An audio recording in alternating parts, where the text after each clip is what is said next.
Hey there, folks. Welcome back to our channel.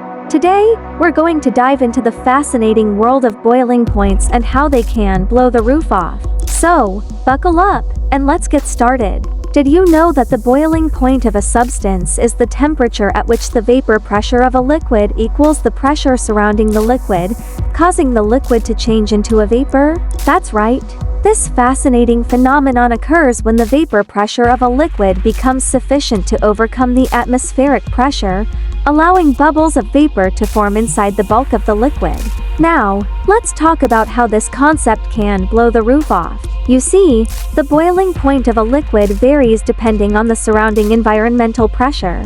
For instance, water boils at 100 C under standard pressure at sea level, but at 93.4 C at an altitude of 1,905 meters. So, if you're ever feeling like you're about to blow the roof off, just remember that it's all about the boiling point.